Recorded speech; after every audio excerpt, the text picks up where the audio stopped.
Selamat datang di podcast NFL pertama di Indonesia. Balik lagi sama gue Fadel sekarang di Zero Knowledge Podcast. Week 10 udah selesai. Wah, udah masuk week 11 nih. Hari Jumat besok. Ampun, cepet banget nih NFL kelar ya. Ini udah mulai masuk crunch time-nya buat tim-tim yang lagi mengejar playoff nih kayaknya ya. Bener. Karena ini ibaratnya nih playoff picture udah mulai kelihatan nih kayak gimana nih gambarnya, tapi masih yang di bawah-bawah ini masih kayak gantinya bisa cepet nih, ya kan? Jadi pokoknya jangan sampai ketinggalan ya sama NFL. Makanya sebelum gue mulai podcast, seperti biasa jangan lupa subscribe, klik lonceng sampai subscribe biar kita upload, dapat notifikasi biar nggak ketinggalan sama NFL di Indonesia. Dan jangan lupa like, comment, share video ini sama semua sosmed kita udah gue tulisin di deskripsi video. Langsung join aja semuanya, gak usah malu. Nah, bareng sama Oka lagi. Nah yaudah, gak pakai lama ya, langsung aja kita mulai review week 10 yang wah ini gila ya NFL ya. Makanya ini kenapa salah satu alasan gue cinta NFL nih, gak bisa diprediksi Pak. Ini udah berapa minggu ini banyak banget upset alertnya ya. Banyak banget ya kan. Karena nih pas di hari Jumat kemarin aja udah upset alert ini. Dolphins ngalahin Ravens. Gimana caranya ya? Dolphins loh bisa ngalahin Ravens.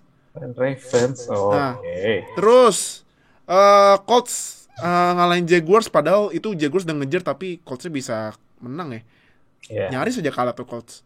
Nah, terus ini tuh, nih mega upset alert di WFT ngalahin Buccaneers loh. Gimana cerita ini? Apa ini? Duh. Aneh emang, aneh. Brady lagi kesurupan apa tiba-tiba 2 interception di satu. Iya, makanya lagi kesurupan apa tuh Brady kemarin. Terus aduh nih Steelers lawan Lions.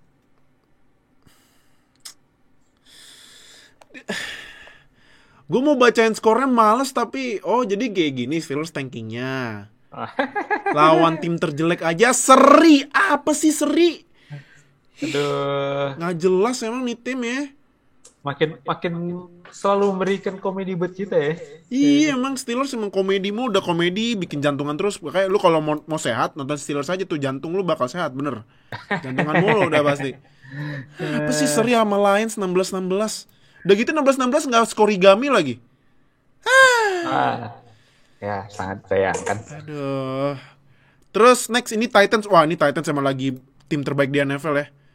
Yeah. Udah menang 6 kali beruntun. Kemarin ngalahin Saints 23-21. Saints ngejar tapi Titans bisa nahan. Gokil sih Titans. Defense-nya bener-bener naik banget Titans dibanding musim kemarin ya. Banget. Terus ini Bills dapat free win ya. Bye week nih, free win lawan Jets 45-17. Aduh. Jets. Terus Patriots nih, Patriots. Padahal kita kayaknya nih, kayaknya cari pengganti Brady susah, ternyata ketemu juga nih Mac Jones nih ya. 45-7 loh, ya ampun, Browns dihabisin loh. Profesinya kayaknya bener nih dari para fans Patriots ya. Iya. Dan ini BTW ada ini ya. Oh, tapi ini kalau nggak salah Patriots lawan Browns ditayangin sama Mola, jadi nanti kita bakal bahas karena ada kutukan yang akhirnya stop juga tuh. Tapi nanti aja ya. Terus Falcons, ampun, nih Cowboys ngeri sih. Cowboys gue nggak bisa ngeremehin lagi sih. Cowboys bantai Falcons 43-3. Dan ini defensive coordinator Cowboys, Dan Quinn dulu adalah head coach-nya Falcons pas masuk Super Bowl 51. Balas dendamnya gitu game ya? Ternyata. Revenge game ya. Balas dendam. Habis pecat, terus habis itu langsung dihajar tim asuhannya zaman dulu. Iya, nah ini juga kemarin Trevon Diggs bikin interception lagi, udah 8 deh. Cuman dia sering kena burn sih, jadi gue agak nggak yakin bilang dia best cornerback walaupun udah 8 lah. Hampir sama kayak Xavier Howard musim lalu sebenarnya. Iya. Interceptionnya banyak, cuman ya kena burn juga. Terkadang kena burnnya juga lumayan sering. Iya makanya. Terus ini upset alert ini. Cardinals sekalian Panthers 34-10, terus Cam Newton I'm back. Suara gitu banget ya. I'm back. Lagi tiba-tiba kembali ada ini flashback MVP Cam ya kayaknya. Iya. MVP Cam. Ini berarti film Superman Returns nih, sadis. Superman Oh, Returns. Superman Returns tuh. Gila. Terus Vikings. Wah, ini Vikings nih emang gak konsisten sebenarnya. Cuman ya emang kalahnya kan karena kalahnya beda tipis mulu, beda 3 poin mulu kan. Cuman kemarin ngalahin Chargers loh, 27-20. Nih Vikings bisa-bisa nyuri spot di wildcard nih ya, jangan-jangan ya. Ya, bisa jadi. Jangan. Next ini Russell Wilson main, ya ampun gak dikasih skor loh Pak sama Packers 17-0. Tidak Russell ada. Wilson pertama kali dalam karir gak bisa bikin touchdown atau nge-score loh. Gila. Parah nih Seahawks. Tapi ada breaking news ya. Jamal Adams bikin interception. Woi.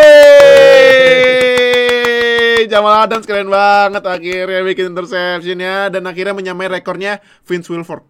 3 interception. Ya kan sebenarnya sama-sama tugasnya buat ngejar quarterback sebenarnya. Iya. Jadi ya benar perbandingannya. Iya, kan Jamal Adams gak mau jaga passing. Itu juga jaga passing juga gara-gara disuruh zone di end zone. End zone kan ya mungkin buat interceptionnya lebih gampang kali ya. Abisnya kan bolanya kan masih floating gitu kan. Iya kan? Makanya nih interceptionnya keenakan buat Kang Jamal. Terus Eagles melawan Broncos 30-13 itu ada momennya Bridgewater yang Darius Slay lagi bagus banget nih musim ini. Darius Slay ini buat bikin defense touchdown-nya, nge-turnover juga lagi lumayan baik nih Darius Slay. Darius Slay ngambil bola fumble, terus sempat lepas kan, untung balik lagi, terus dia lari lewatin Bridgewater nggak mau nge-tackle, udah lewat aja lah, lewat deh. Takut ketulan Cam Newton Pak, kayak iya takut Pak, soalnya punya injury history, takut injury history iya kan. Terus ini prime time Chiefs lawan Raiders, menang Chiefs 41-14. Mahomes akhirnya kembali ke wujud asal ya. Setelah minggu-minggu kemarin masih kena kutukan Jackson Mahomes. Antara kutukan Jackson Mahomes atau kutukan Madden nih kayaknya. Nah, itu. Kayak sih ini dua nyampur jadi satu nih. Cuman kemarin di-skip dulu kutukannya karena mainnya di Las Vegas, ya kan? Ya. Mungkin Jackson Mahomes udah dikunci kali ya sama security sono kali ya. Tapi kok security Las Vegas ngunci Jackson Mahomes itu kan lolosin aja. Sama terakhir ini 49ers kembali menjadi kryptonite-nya Rams. Menang 31-10, nggak dikasih ampun dari awal match sampai selesai. Dan nanti kita bakal kasih tahu faktanya 49ers lawan Rams ya. Nah, jadi itu semua match di week 10. Yaudah, kita langsung aja mulai. Pertandingan pertama ini ada upset alert, Dolphins lawan Ravens. Yang menang Dolphins 22-10. Dan ini menurut gue juga menangnya karena Tua Tagovailoa disuruh main ya. Padahal gue bingung deh, katanya statusnya out, tapi disuruh main sama Brent Flores. Lu udah pada ngopi atau minum Gatorade, main sono. Tuh menang loh. Padahal nih di 3 quarter awal ya ampun, gue aja nonton sampai bosan ya. Ini sebenarnya kalau misalnya skornya kecil nih, Panthernya bisa jadi pemain terbaik week ini sebenarnya. Week 10 maksudnya. Cuman Tua Tagovailoa masuk langsung menangnya 22-10. Nah, lu gimana nih menurut lu nih? Katanya kan Tua kayaknya bakal starter lagi. Katanya cedera jarinya udah mulai sembuh. Nah, gimana menurut lu kemarin match-nya nih? Kemarin sih gue liatnya ya sama kayak lo, kayak bukan kayak defensive slugfest gitu, tapi lebih kayak something yang terlalu banyak mistake loh kemarin gamenya. Kayak gue ngeliatnya tuh kayak hard to watch. Dan masuk quarter 4, bayangin masuk quarter 4 skornya masih 3-6. 3 dan 6. Baru pas terakhir itu si Xavier Howard bikin ini fumble recovery buat touchdown, jadi fumble 6 di istilahnya. Terus habis itu Ravens juga coba ngejar, lempar touchdown ke Mark Andrews. Terus habis itu baru di game shield sama Tua, sama pakai QB sneak. Overall ya kayaknya emang Ravens lagi out of sync banget ya. Kayak gue belum bisa lihat lagi Lamar yang kayak minggu-minggu awal yang kelihatan banget kayak MVP, yang nge-carry tim Ravens, ngalahin Chiefs, ngalahin Colts, terus ngalahin Chargers. Itu gue belum dapat lagi tuh Lamar yang kayak gitu. Dan 2 pertandingan terakhir tuh Lamar apa ya, kayak passingnya tuh udah kayak mulai balik lagi ke zaman-zaman dia masih diragukan sebagai quarterback. Aduh, gue pun nggak habis pikir ya, kayaknya mungkin ini cuman satu game di mana kayak mereka nggak dapat form yang bagus. Dan ini faktanya juga pertandingan kemarin mereka total rushing yard-nya nggak nyampe triple digit, nggak nyampe 100. Oh iya kemarin ya Ravens sih, karena kemarin itu emang Dolphins mainnya kalau Bartnya main Madden NFL tuh engage 8 terus. Ya. Engage 8 terus di blitz mulu Lamar, dan itu tetap efektif. Nah, menurut lu ini apakah tim lain bakal coba caranya Dolphins nge-rush Lamar sampai ya bodo amat berapa kali deh, bahkan third down juga di rush gitu?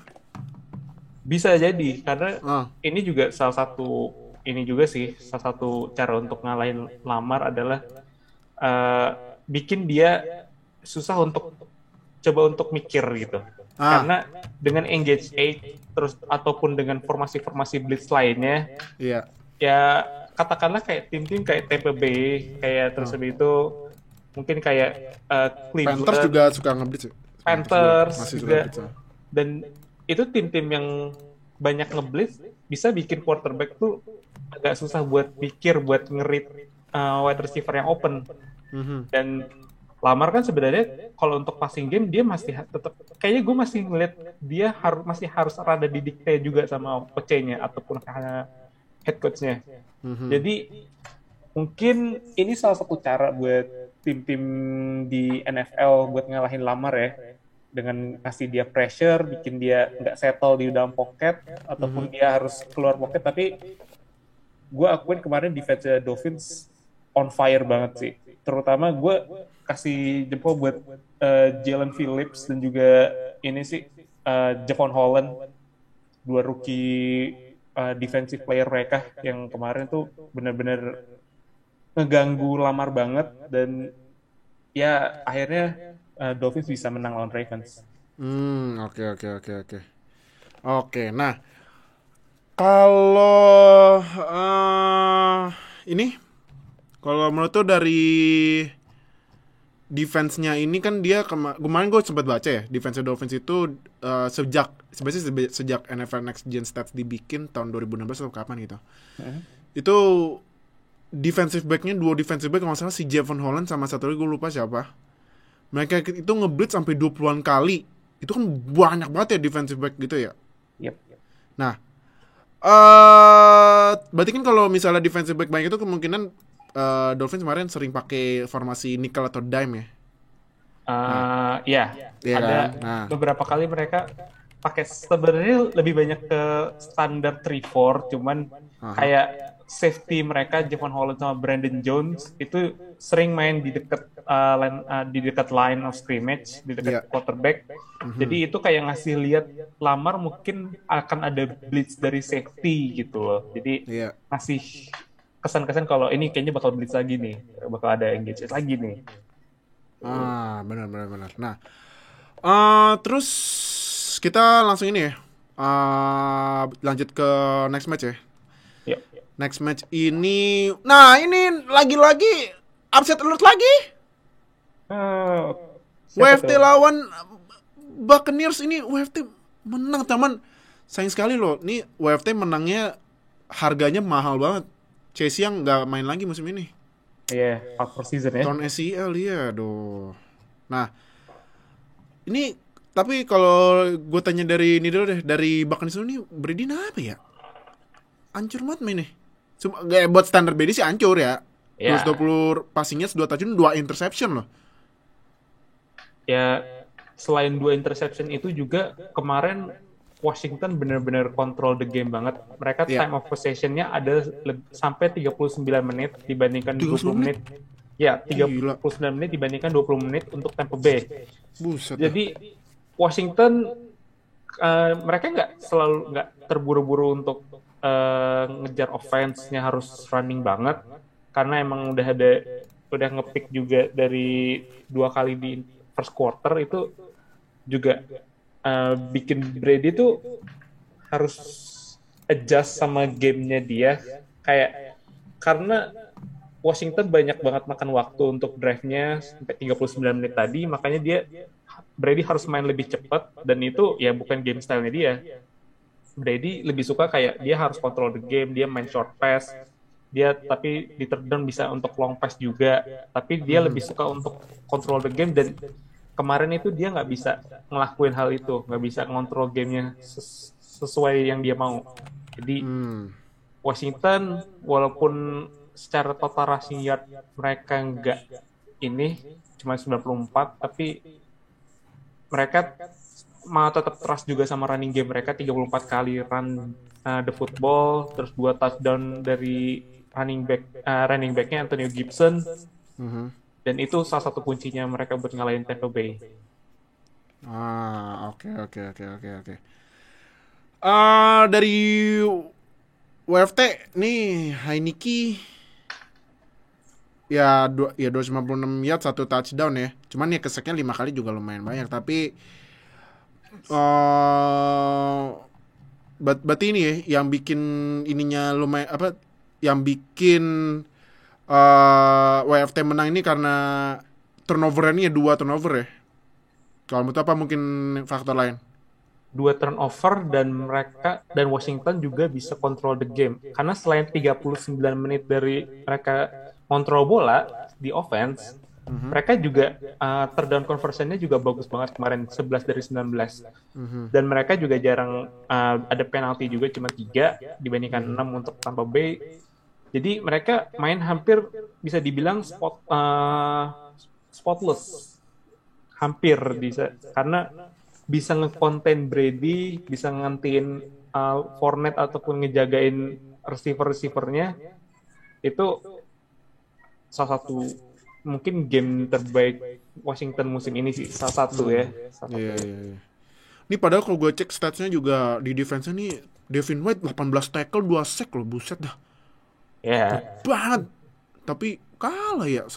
Aneh sih memang, aneh banget kemarin nih Buccaneers. Nah, kita ke next game ini game pembantaian nih Patriots lawan Browns 45-7. Menurut lo ya lo tau lah ya, awardnya NFL kan pasti buat QB kan, udah pasti gitu kan, udah auto banget. Nah, cuman kalau lo lihat dari pemain lain kayak Ja'Marr Chase gitu atau Najeris, Nah, menurut lo Mac Jones ini kesempatan buat menang Oronya makin tinggi nggak?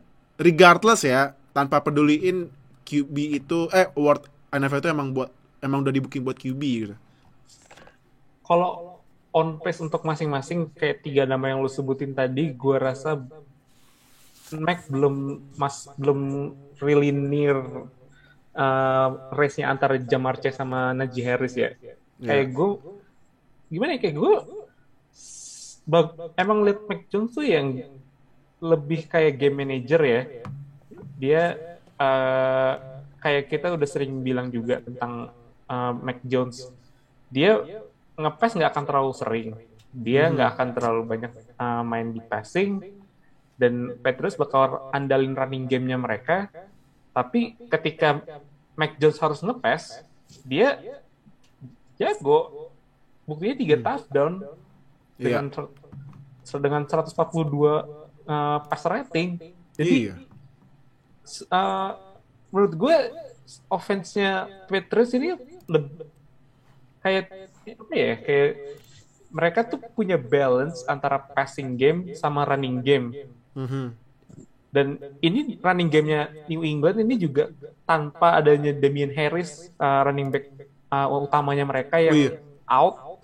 Tapi mereka bisa make running back yang ada tuh dengan bagus banget, kayak rookie-nya kemarin Ramondre Stevenson 100 yards 2 touchdown.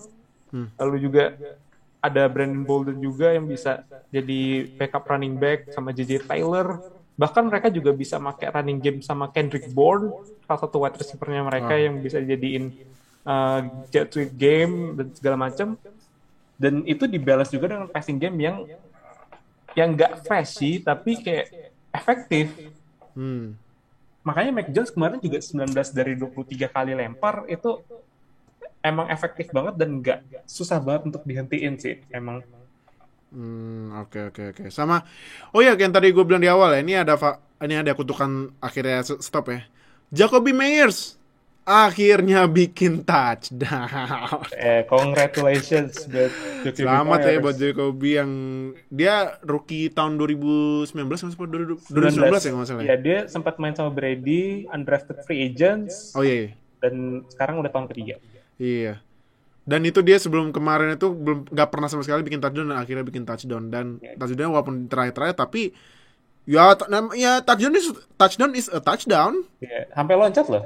Sampai loncat iya makanya gitu tuh. Walaupun yang touchdown juga bukan Mike Jones, itu Brian Hoyer. Brian Hoyer tapi kemarin perfect passer rating loh. Iya, perfect passer rating buat Brian Hoyer. Gila nih susah Brian Hoyer. Enggak lah sana. Nah, kalau dari Browns menurut lu ini ya kan sebenarnya D'Ernest Johnson juga mainnya bagus ya kemarin ya. Ya kurang 1 rushing yards ya buat triple digit. Dia kan mainnya 99 rushing yards. Nangkepnya 7 kali 58 receiving yards. Tapi Mayfield kemarin sayangnya cedera ya, diganti sama Case Keenum gitu. Iya. Nah, jadi selain Baker Mayfield, tapi menurut tuh ini emang faktor Baker Mayfield gak main apa? Tapi cuman ya sebelum Baker Mayfield gak main juga passingnya juga rada-rada ngaco kan, dari 21 kali lempar 11 komplit, ya kan? Ya. Yang gue lihat ya, karena mereka tuh nggak punya plan B untuk passing game kalau misalkan Landry ataupun siapapun wide receiver dijaga ketat ya. Karena emang Patriots secondary-nya salah satu yang paling bagus di NFL. Iya. Ya kita udah tahu lah, ada JC Jackson, terus habis itu ada Devin McCourty, ada Adrian Phillips, dan lain-lain. Kyle Duggar juga musim lalu jadi rookie, sekarang jadi second year, bagus banget. Iya benar. Itu dia. Jadi gue nggak ngeliat kayak Browns itu punya variasi dalam passing ya. Kayak formula mereka tuh hampir selalu sama. Mereka pakai running game untuk first and second down, terus third down-nya mereka bakal long pass ataupun medium out route segala macam. Dan itu kemarin nggak bisa dipakai karena walaupun D'Ernest Johnson bikin 99 rushing yards plus juga 5, dan dia juga leading receiver-nya loh. Iya. Leading receiver-nya.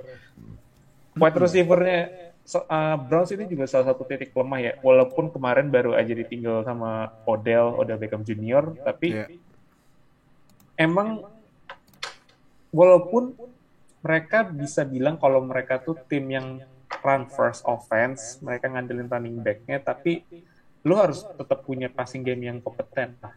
Kayak gak harus punya star wide receiver kayak Odell Beckham, tapi ya receiver yang bisa isi role yang seharusnya bisa dipakai sama Baker. Dan Baker sekarang injured, terus ganti Case Keenum. Gue nggak tahu deh, ini kayaknya meragukan untuk coba masuk playoff walaupun masih 5-5 sih. Iya. Tapi bentar. Tadi kan lu dari tadi bilang Odell, emang Odell masih bagus? Itu dia. Nanti aja, ntar kita bahas pas pertandingan nanti aja ya. Nah, kita langsung ini ya. Oh ya, gue terakhir mau bahas ini, mungkin ini ya gue menyayangkan gini ya. Emang NFL ini selalu ngepostnya QB, offense. Defense-nya kurang disorot nih. Ini kalau gue liat nih defense-nya ya pasti kan udah 7 poin, pasti ya andilnya di defense dong kan. Defense-nya Patriots. Kita kan kemarin kita sempat ngepost ya tentang Matt Judon ya. Kemarin Matt Judon cuma setengah sack, cuman dia masuk top 5 sack loh musim ini. Kalau menurut tuh nih dari yang kemarin Patriots banyak banget nge-sign free agent, menurut tuh Matt Judon free agency signing terbaik Patriots pas off season kemarin nggak? Hands down, bener ya. Kenapa? Karena ya yang gue inget itu free agent signing mereka ada Matt Judon, Hunter Henry, Julius Henry. Smith, Kendrick Bourne, Jalen Mills, Agolor Nelson Aguilar, terus banyak. masih banyak lagi sih, masih banyak lagi. Dan memang yang sebenarnya paling utamanya dari free agent mereka adalah Matt Judon, karena mereka musim lalu tuh benar-benar butuh pass rusher dan juga susah banget ngasih pressure buat tim lain, makanya mereka sign Matt Judon yang emang salah satu pass rusher terbaik di free agent class kemarin, dan emang kayaknya gue ngeliatnya Matt Judon tuh kayak didikannya Terrell Suggs lagi loh, mirip-mirip Zadarius Smith jadinya. Iya sih, bener. Sama-sama outside linebacker yang didikannya Terrell Suggs dan masuk jadi free agent, disign sama tim yang yang punya defense issue kayak Packers sama Zadarius Smith, dan akhirnya bisa bawa out. Iya bener ya. Matt Judon mirip Zadarius Smith ya. Dulunya di Ravens. Playstyle-nya ya. Iya kan, biasanya iya bener juga ya. Oke. Nah, kita baru langsung masuk ini ya, masuk ke prime time yang game pertama dulu nih, yang hari Senin pagi. Chiefs lawan Raiders, menang Chiefs 41-14. Mahomes is back. Akhirnya bangun tidur. Yang tadi gue bilang keluar dari penjara jinxnya Jackson Mahomes. 406 passing yards, 5 touchdown. Wow, nih akhirnya Chiefs kembali menjadi kembali memimpin di AFC West ya. Nah, cuman ini menurut lu Chiefs menang, Mahomes balik lagi, next match apakah trennya bakalan sama atau jinxnya kuat lagi nggak? Atau jatuh lagi nih Chiefs, karena next game ini Chiefs akan melawan ini seru ini. Nah, gue mau info dulu. Di NFL itu ada ini ya, di NFL itu bisa jadwal itu bisa di flex, maksudnya flex bisa diganti. Nah, syaratnya pertandingan yang bisa diganti itu adalah pertandingan sore yang di sana jam 4.25 atau jam 4.05 diganti ke prime time yang jam 8. Nah, Chiefs match selanjutnya lawan Cowboys. Rating ini mah. Ini rating, tapi mainnya jam 4.25. Cuman gue feeling kuat gue ini Chiefs Cowboys bakal di flex ke prime time, karena prime time week 11 Steelers Chargers, apa yang mau dilihat? Apa yang mulai dari Steelers sama Chargers? Kalau mau jantung sehat ya nggak apa-apa, Steelers Chargers aja tetap di prime time. Cuman ini Chiefs Cowboys masa nggak di prime timein gamenya? Kayaknya sih gue bilang Chiefs Cowboys bakal prime time nih. Nah, yang tadi ini pertanyaan gue tadi, apakah abis menang ngebantai Raiders ini trennya bakal lanjut ke ini lawan Cowboys, yang tadi gue bilang ya, Cowboys ini menurut gue sangat berbahaya nih di NFC. Trennya apakah mungkin Mahomes mainnya tetap konsisten bagus, atau tiba-tiba jeblok lagi, atau mungkin gimana gitu? Defense-nya kemarin kan jadi lumayan ya kemarin ya, run defense-nya ya tiba-tiba mainnya bagus gitu. Sebenarnya run defense mainnya bagus banget karena Chris Jones sih menurut gue. Chris Jones mainnya juga mantep banget. Nah, kamu tuh gimana buat next lawan Cowboys nih? Offense-nya bisa balik lagi, itu salah satu yang paling penting buat Chiefs sih, karena mereka perlu ketemu lagi ritmenya Chiefs sebagai offensive juggernaut-nya di NFL. Gitu. Dan kemarin lawan Raiders itu benar-benar kita bisa lihat lagi kita jangan roll out the Chiefs dulu nih. Jangan langsung nyingkirin Chiefs dari peta persaingan masuk ke Super Bowl dulu nih. Iyalah. Iya. Jadi kita bisa lihat lagi kalau Chiefs, kalau Mahomes still is Mahomes. Emang beberapa pertandingan sebelumnya dia banyak banget bikin kesalahan lah, banyak passing yang nggak Mahomes-like gitu.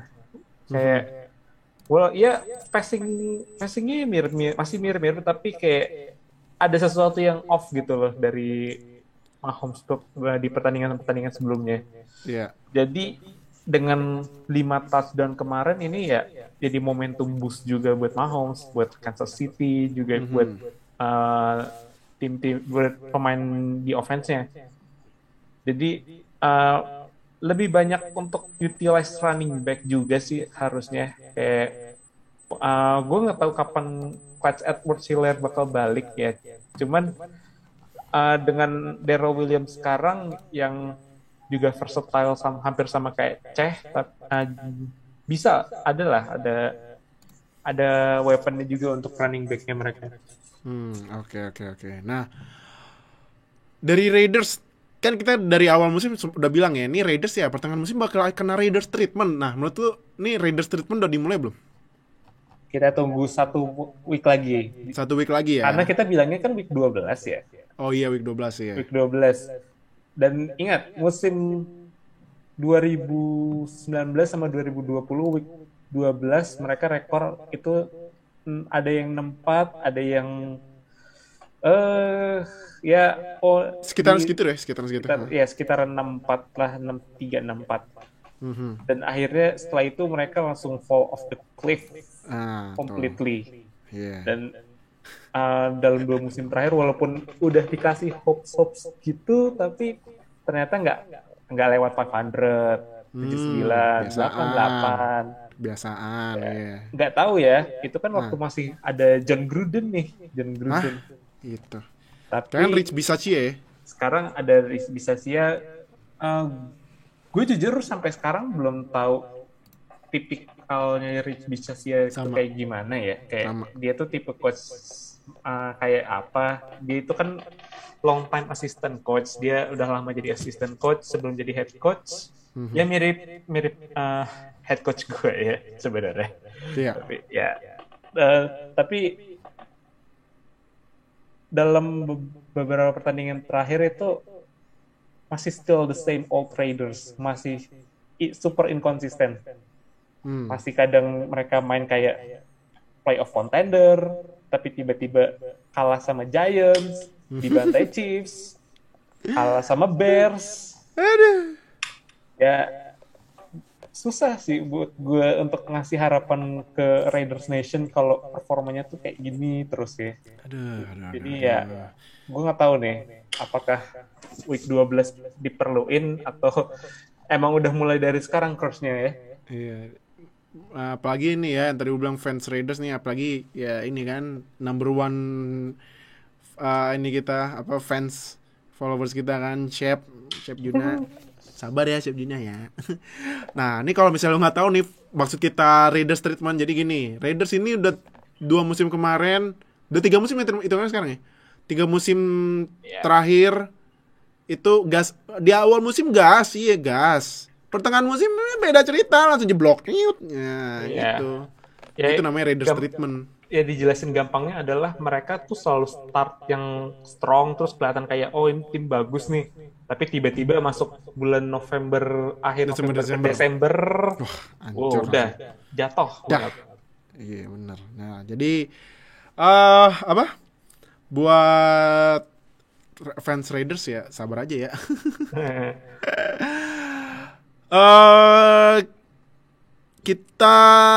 Nih gue mau bahas defense dulu ya. Nah ini kalau gue cek kan, dan mungkin kalau lu merhatiin kita post stats top 5 ini yang nomor 1 tackling sekarang linebackernya Raiders loh, Denzel Perryman. Dia udah 102 tackle combine tackle. Nah menurut lu Denzel Perryman ini udah masuk top 5 linebacker musim ini nggak? Top 5 itu walaupun tackle-nya banyak emang agak ketinggian menurut gue. Ketinggian ya? Kenapa? Karena tackle isn't everything. Ya, bisa jadi kayak dia di kalah coverage, terus lebih itu dia harus tackle, itu sama aja tackle. Kalau Denzel Perryman, gue ingetnya dia tuh lama di Chargers ya, sebelum pindah ke Raiders. Betul. Dan ya di Chargers itu gue juga inget dia second round pick, terus habis itu ya gak terlalu banyak berperan juga, dan dia sempat pindah-pindah posisi. Dia pernah jadi defensive back juga musim lalu. Tapi musim ini dia jadi linebacker utamanya dari Raiders, dan ya akhirnya bisa nunjukin lah kalau dia cocok jadi starter. Tapi kalau ditanya top 5 masih banyak sih linebacker yang pantas jadi top 5 dibandingkan Denzel Perryman. Coba. Coba lu bikin top 5 sekarang deh. Coba, top 5 linebacker sekarang. Pertama yang pasti gue akan pilih Darius Leonard deh. Darius Leonard. Oke. Iya. Darius Leonard. Gue adalah linebacker terbaik musim ini. Terus habis itu juga jangan lupa sama Roquan Smith juga. Iya. Ada juga pastinya Bobby Wagner, Eric Kendricks ya. Dan gue masih rada kepecah antara pilih Fred Warner atau Devin White. Fred Warner atau Devin White, oke. Ya, jadi ya top 5 gue tapi nggak berurutan ya. Tadi ada Darius Leonard, Bobby Wagner, Roquan Smith, Eric Kendricks, sama diantara Fred Warner atau Devin White. Oke. Gitu gue. Oke, nah terakhir nih 49ers versus Rams 31-10. Nah, gue kasih tahu faktanya ya. 49ers ini udah 5 kali menang beruntun lawan Rams. Wow, ini Sean McVay sebelum match ini rekornya lawan 49ers ini sebenarnya 35, sekarang rekornya jadi 36. Wow. Nah, ngagetin kan? Sebenarnya sih gue kalau lihat 49ers Rams sih gue udah expect 49ers bakal tough. Karena lihat dari sebelum-sebelumnya emang kryptonite Rams, ternyata bener. Sekarang kemarin juga masih kayak gitu. Nah, pertanyaannya itu adalah bukan Rams itu 49ers itu kryptonite dari Rams, tapi apakah McVay Shanahan adalah kryptonite dari McVay? Iya benar. Sorry. Kyle Shanahan berarti kryptonite Shanahan McVay, benar. Nah, dari awal match sampai selesai nih Stafford baru juga play kedua langsung interception, lemparnya pertama kan kalau BJ apaan BJ. Ini beneran ya, ini gue kasih tau lu pada ya. Ini gue ya, bukan Never Mention, ini pendapat gue ya. OBJ itu overrated, bener. Overrated banget. Gak usah, makanya OBJ kemana-mana tuh gak usah di hype. Buat apa? Nih ya, dari statsnya aja ya. Kemarin aja itu OBJ pas di match lawan 49ers, dia itu main snap count-nya cuman 15 dari 55 snaps loh. 27% dari seluruh snapnya Rams dia main, 15 doang. Bahkan dia itu ditargetin bola lebih sedikit dari rookie-nya Ben Skoronek ya. Bacanya ya. Skoronek lah adalah. Skoronek ya. Bahkan juga lebih dikit daripada Van Jefferson. Makanya OBJ tuh nggak usah di hype, bener dah. Overhype dia. Maksudnya nggak usah didulukan. Wah OBJ nggak usah, beneran. Yeah. Tapi ini pendapat gua ya. Nah. tapi ya pasti beberapa dari lu juga setuju sih. Nah cuman yang gue sebelum ini ya Rams nanti ya, karena Rams yang kalah 49ers dulu. 49ers ini pas di match yang di drive awalnya aja dia 18 plays 11 menit loh, dan dan 80% itu run play, dan keseluruhan ini stats run rushingnya juga tinggi banget ya. Elijah Mitchell 27 kali lari loh. Bahkan pakai Deebo Samuel buat lari loh. Ya. Nah, berarti ini menurut lu buat ngalahin defense Rams harus banyakin run play berarti. Karena memang run defense-nya 49ers agak lemah ya. Run defense Rams mungkin ya maksudnya. Run defense Rams ya, Iya sih, salah satunya ya titik lemahnya dari Rams itu adalah running defense-nya. Karena mereka masih belum dapat linebacker yang cocok buat jadi run stoppernya mereka ya. Kayak mereka tuh kayaknya gue juga sampai udah mikir linebacker mereka tuh ada siapa aja. Wah, outside linebacker sebagai pass rusher itu jelas ada nama besar kayak Leonard Floyd sama Von Miller, tapi inside-nya itu gue lihat snap count-nya itu someone named Ernest Jones, ada Troy Reader, which is ya nggak ideal.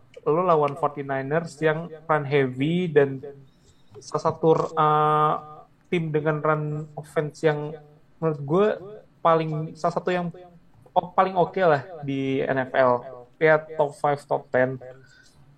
Dan dengan linebacker core yang kayak gitu sih emang susah buat Rams ngalahin 49ers. Dan yang kita bilang tadi, Shanahan emang mungkin adalah kryptonite dari McVay ya. Iya. Karena mereka tuh jadi head coach pertama kali di musim yang sama, Bener. masuk di divisi yang sama, Bener. dan dari coaching tree yang sama. Shanahan ada dulu jadi asistennya dari bokapnya. Satu lagi asistennya dari bokapnya adalah Sean McVay. Nah, itu. Jadi mungkin Shanahan udah tahu nih cara ngalahin McVay ini kayak gimana sih. McVay sukanya kayak apa sih kalau nge-call offense.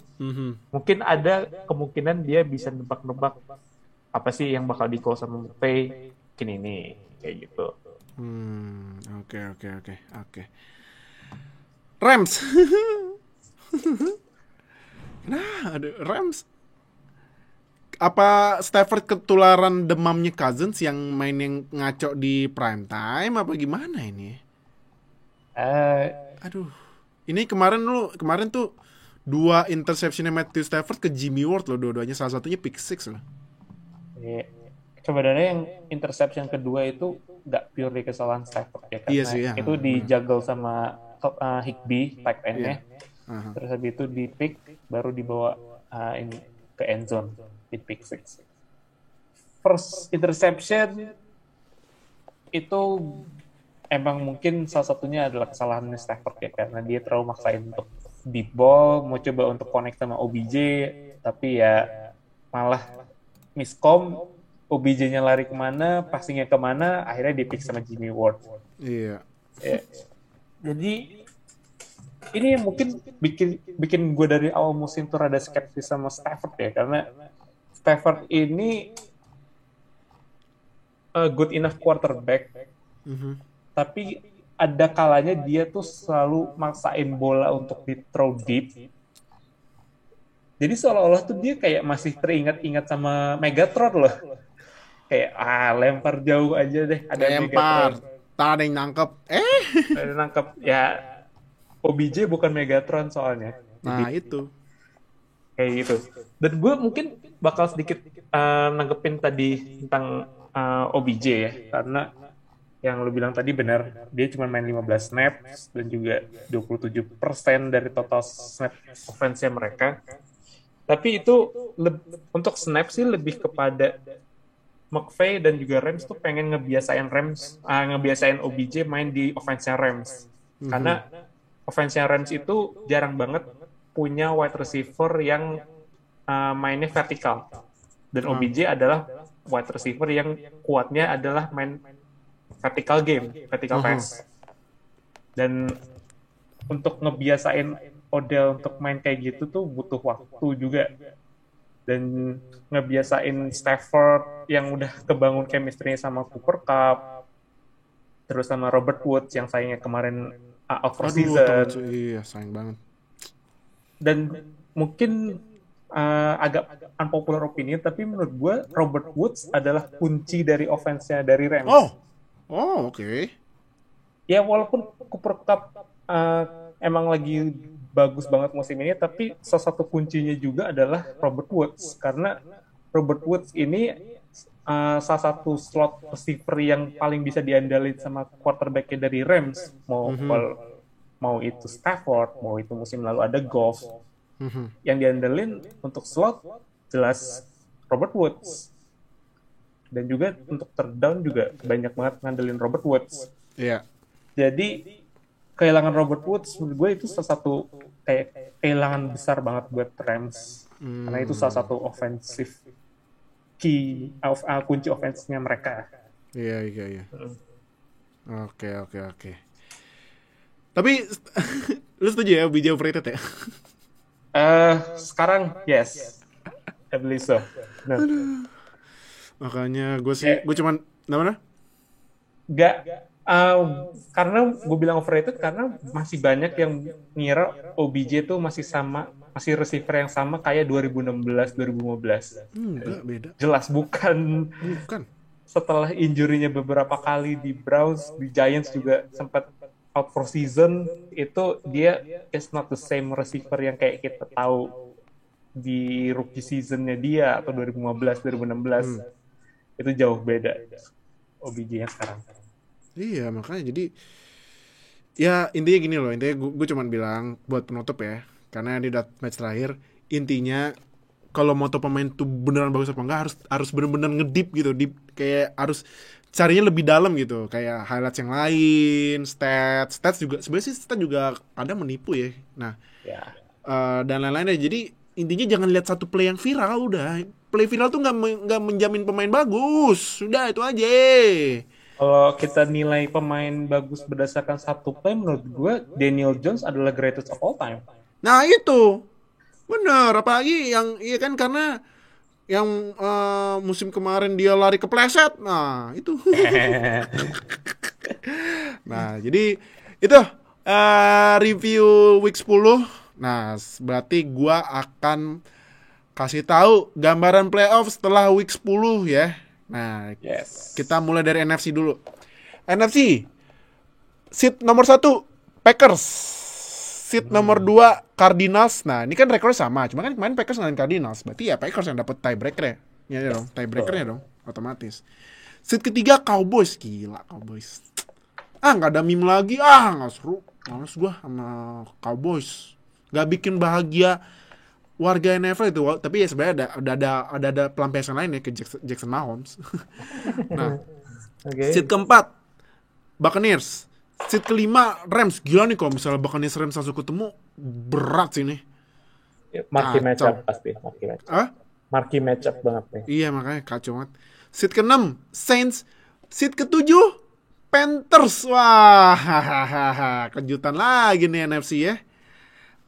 Itu NFC playoff picture-nya. Nah sekarang kita ke AFC yang seed pertama masih Titans nih gokil, emang Titans keren banget. Ditinggal Derrick Henry tapi masih bagus ya gue bilang bagusnya karena defense-nya ya gitu. Seed kedua Bills, seed ketiga Ravens, seed keempat Chiefs, seed kelima Steelers kok masuk Steelers nggak niat tanking apa gimana sih? Ya tim bawah-bawahnya ngecok mulu soalnya. Iya sih masalahnya itu sih. AFC North nih udah ada aroma NFC East kemarin nih sebenarnya nih. Rada aneh nih. AFC North. Seed ke-6 Patriots. Patriots ini cakep nih. Nyempil. Sama seed ke-7 Chargers. Nah, itu playoff picture-nya. Jadi, itu review week 10 kita. Thank you Oka udah join. Thank you so much. Dan thank you banget yang udah nonton di YouTube. Jangan lupa seperti biasa subscribe, klik kunci sampai subscribe biar kita upload tanpa notifikasi nonton, biar update sama NFL di Indonesia. Dan jangan lupa like, comment, share video ini. Yang dengerin audio only di Spotify langsung follow biar kita upload dapat notifikasi ya, biar langsung dengerin audio only. Dan semua sosial media kita udah kita tulis di link deskripsi video ini, langsung aja join, gak usah malu-malu ya. Oke, jadi thank you udah nonton, see you di episode selanjutnya ya. Dadah semuanya. See you. Terima kasih telah mendengarkan podcast NFL pertama di Indonesia. Sampai jumpa di podcast edisi selanjutnya.